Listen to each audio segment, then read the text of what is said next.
Assalamualaikum warahmatullahi wabarakatuh. Selamat siang pemerhati kebijakan. Jumpa dengan saya Gatot Triaksono, analis kebijakan madya BSKDN Kementerian Dalam Negeri. Hari ini kita akan bincang-bincang dalam podcast BSKDN Kemendagri bersama narasumber sahabat saya Bapak Dr. Marlon Naibaho, Sarjana Ekonomi, Master Ekonomi Development. Beliau adalah analisis kebijakan ahli muda BSKDN Kemendagri. Selamat siang Pak Marlon. Selamat siang Pak. Terima kasih memenuhi undangan kami untuk kita bincang-bincang podcast pada siang hari ini. Pemerhati kebijakan, sebagaimana kita ketahui bersama bahwa BSKDN Kementerian Dalam Negeri adalah organisasi yang relatif masih baru untuk di lingkungan Kementerian Dalam Negeri. Organisasi ini berdasarkan Peraturan Presiden Nomor 114 Tahun 2021 tentang Kementerian Dalam Negeri dan Peraturan Menteri Dalam Negeri Nomor 137 Tahun 2022 tentang organisasi dan tata kerja Kementerian Dalam Negeri.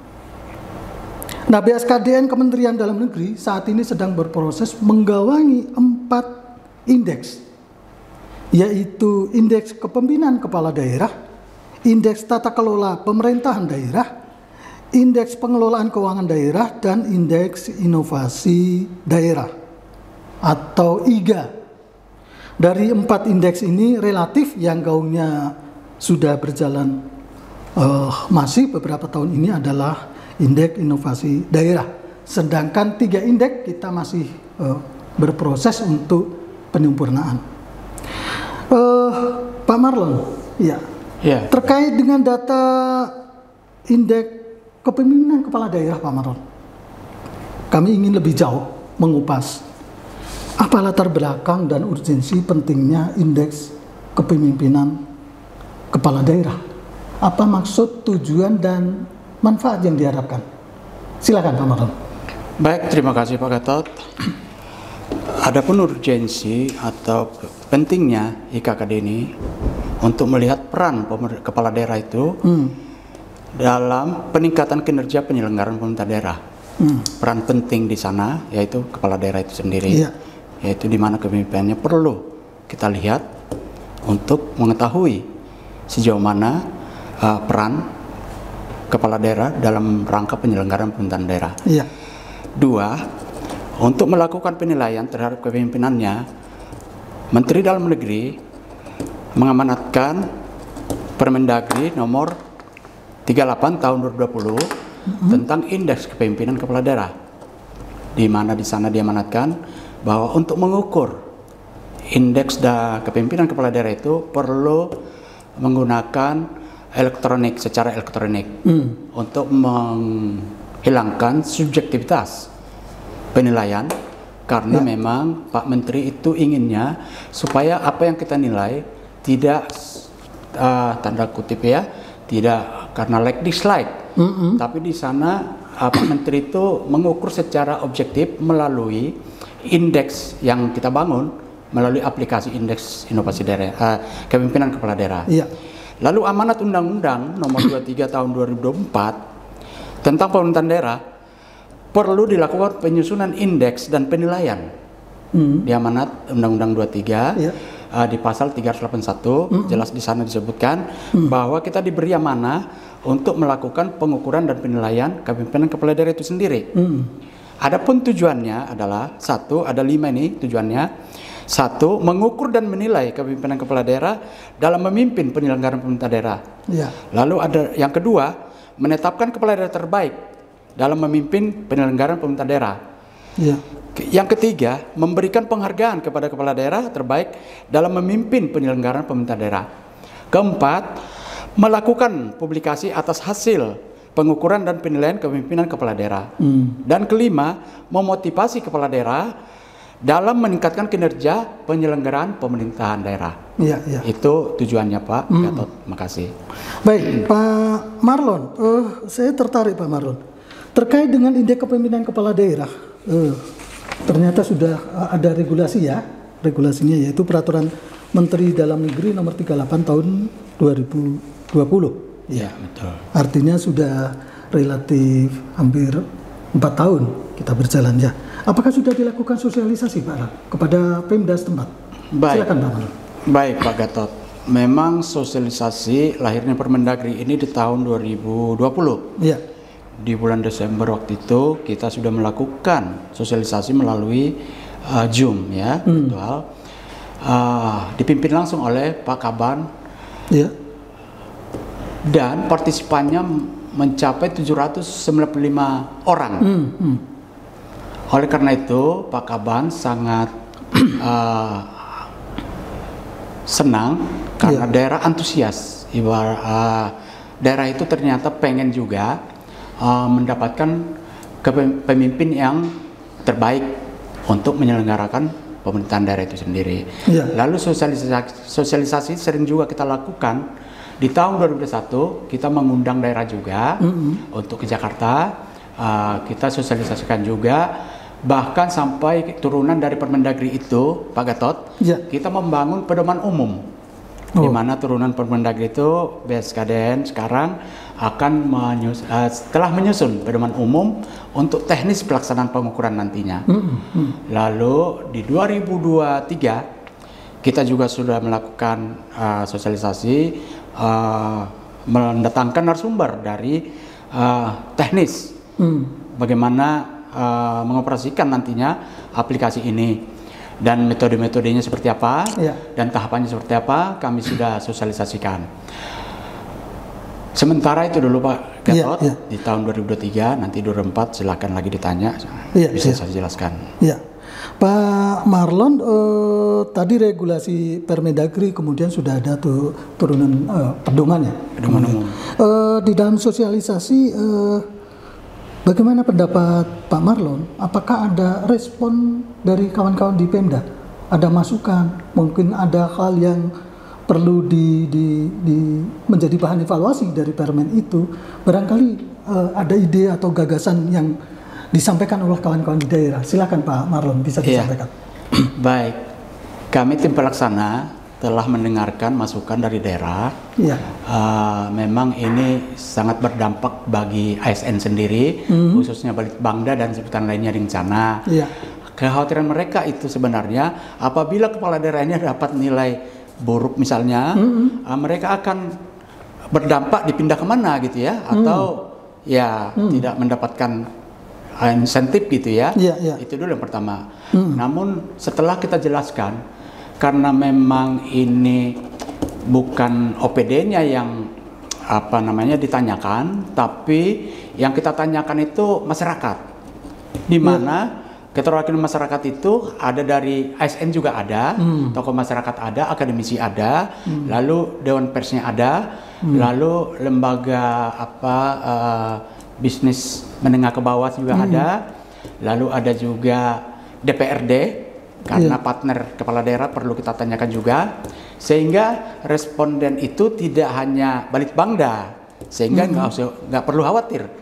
Itu yang kami sampaikan tadi ada masukan daerah gitu ya, sehingga mereka juga makin percaya diri bahwa memang tidak ini apabila terdapat penilaian kepala daerah yang tidak masuk di kategori terbaik, mereka sepertinya agak-agak khawatir gitu. Resisten bagi mereka. Namun setelah kita jelaskan melalui pimpinan kita Pak Kaban juga, di sela-sela turun ke daerah, sela-sela Zoom, selalu menyampaikan, sehingga mungkin nantinya juga akan kita perjelas lagi supaya kekhawatiran itu tidak muncul Pak Gatot. Pak Marlon, saya ingin sedikit lebih jauh Pak Marlon. Kalau begitu memang kondisinya, bagaimana metodologinya Pak Marlon? Karena ini mengukur dan menilai pejabat kepala daerah setempat. Gimana? Bagaimana metodologi yang akan dipakai? Kemudian mungkin ada wawancara, pengumpulan data lapangan, mungkin ada stakeholder berbagai pihak. Tadi saya lihat Pak Marlon menyampaikan tidak hanya dari kalangan aparatur sipil negara Pemda setempat ya. Bagaimana proses metodologinya Pak Narot? Baik Pak Gatot. Setelah kita pelajari amanat Permendagri 38 tahun 2020 tentang IKKD, Indeks Kepemimpinan Kepala Daerah, di sana ada dua metode Pak. Satu metode pertama itu tahap pengukuran. Tahap pengukuran itu diberikan kepada ASN, fungsional, struktural di BSKDN untuk menjadi tim, di mana di sana diberikan amanat oleh Permendagri bahwa BSKDN itu sebagai tim pelaksana pengukuran Pak Gatot. Apa yang kita ukur tentu data sekunder dari KL seperti IPM, Gini ratio, kemiskinan, celah fiskal dan lain-lain. Ada 10 indikator itu. Kita tidak perlu minta ke daerah dan tidak perlu melibatkan daerah karena daerah sudah terlalu banyak indeks-indeks yang mereka input. Kekhawatiran daerah jangan sampai tusi mereka tidak berjalan ya. Lalu kita laksanakan tahap pelaksana itu tadi, tim kita ini melaksanakan pengumpulan data itu melalui KL. Lalu ada pertanyaan, apakah metode yang untuk melakukan survei tadi kita tidak perlu turun wawancara ke lapangan karena memang anggaran kita juga terbatas Pak Gatot, sehingga tidak bisa kita sentuh semua daerah. Ada 548 kalau nggak salah Pak Gatot yang harus kita datangin kalau kita menggunakan metode in-depth interview. Tapi kita menggunakan kuesioner saja, di mana instrumennya sudah kita turunkan dari indikator-indikator tadi, lalu muncul pertanyaan kuesioner untuk ditujukan nanti ke 10 calon responden itu yang totalnya 150 yang mewakili.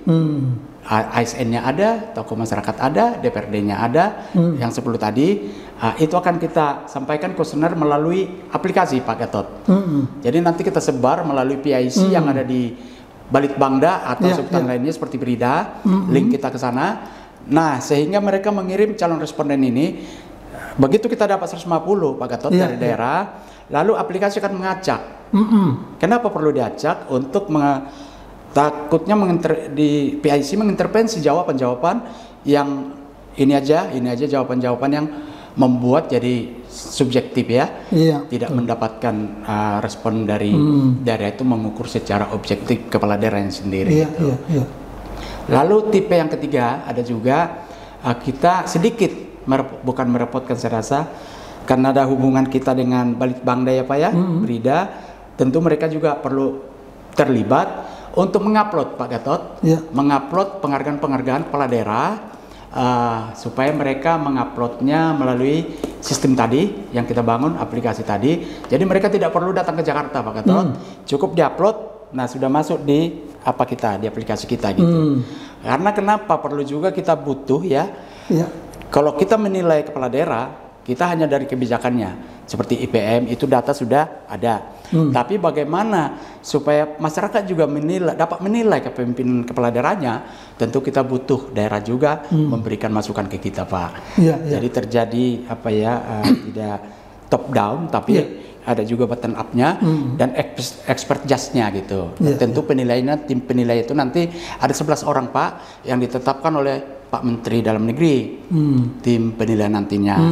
Oleh karena itu ya mengurangi subjektivitas sebenarnya, karena banyak memang penghargaan-penghargaan ini diberikan mungkin karena ya like dislike, atau mungkin karena hubungan dekat, atau mungkin ya lain-lain lah ya. Tapi Pak Menteri inginnya supaya pemberian penghargaan ini untuk kepala daerah itu objektif. Itu betul, Pak Gatot metodenya yang kita pakai. Pak Marwan, untuk tahun 2024 kan ini banyak pejabat kepala daerah PJ, tentu tidak bisa diukur ya, karena ini pejabat kepala daerah yang definitif ya, akan diukur dan dilakukan penilaian. Tentu nanti setelah pemilu berakhir di 2025 ya. Apakah itu juga bisa langsung diukur atau nanti ada termin interval waktu Pak? Karena 2025 itu pejabat kepala daerah baru hasil pemilu itu baru menduduki jabatan, kemudian kan tentunya kalau langsung diukur di 2025 tentu belum kelihatan hasil kinerjanya. Ini minta pandangan Pak Marwan, bagaimana menurut regulasi yang ada? Kapan durasi waktu mulai bisa dilakukan pengukuran dan penilaian? Baik Pak Gatot. Bagus ini Pak Gatot, supaya juga daerah tahu ya, karena memang ini pertanyaan juga sering daerah bertanya, kepala daerah kami PJ gitu ya. Tapi amanat Permendagri Pak, memang betul itu yang kita nilai adalah kepemimpinan kepala daerah yang definitif, bukan yang PJ dan bukan yang PLH. Nah tadi saya sampaikan di awal bahwa kita ini ada 2 metode Pak pengukurannya. BSKDN itu tim pelaksana pengukuran. Yang diukur apa? Data-data sekunder dari KL. Mungkin tahun ini bisa juga kita Pak untuk pengukuran dulu dari data-data KL yang tahun 2023. IPM, generasio, data kita masukkan di aplikasi. Namun untuk nanti penilaiannya mungkin seperti Pak Gatot bilang tadi, karena banyaknya PJ, mungkin kita bisa lakukan di 2025 apabila kepala daerah sudah definitif semua kepala daerahnya. Oleh karena itu di 2026 karena tadi ada pemberian penghargaan tadi ya, ada tujuan tadi indeks ini dilakukan. Leadership Award nanti mungkin bisa dilakukan di 2026, Pak Gatot. Itu. Terima kasih. Di dalam aspek indikator pengukuran Pak Marlon, apakah sudah memasukkan indikator pengukuran misalnya mengukur tingkat emosional, tingkat spiritual, question mereka dari sisi etika, dari sisi akhlak pejabat kepala daerah sehingga menjadi lebih komprehensif. Ya, minta pandangannya Pak Marlon. Ya, baik Pak Gatot. Memang saya juga sepakat ini. Untuk itu nanti kan kita akan bikin buat instrumen Pak, kuesioner tadi. Mungkin bisa nanti kita masukkan di sana. Jadi salah satu unsur untuk bagaimana sih spiritualnya, emosinya, gitu ya Pak Gatot ya. Betul. Lalu nanti tidak perlu kita merubah lagi yang Permendagri kita, karena indikatornya sudah jelas Pak Gatot. Karena dalam tahun ini juga kita merevisi Pak, Permendagri. Tapi menurut hemat kami Pak, supaya kita ini tidak terlalu lama menunggu, kita buatkan saja nanti di kuesioner kita ke daerah pertanyaan, dimasukkan salah satu indikator gitu Pak Gatot. Yes, gitu. Itu menurut saya Pak Gatot. Bagus ya Pak Marlon, saya sependapat ya. Poin akhir Pak Marlon, ada saran-saran barangkali untuk kawan-kawan kita di daerah Pak Marlon terkait dengan kegiatan ini, apa yang perlu dipersiapkan oleh kawan-kawan di daerah ya? Baik Pak Gatot. Sesuai arahan pimpinan kemarin bahwa di tahun ini kita perlu sosialisasi dan uji coba Pak Gatot.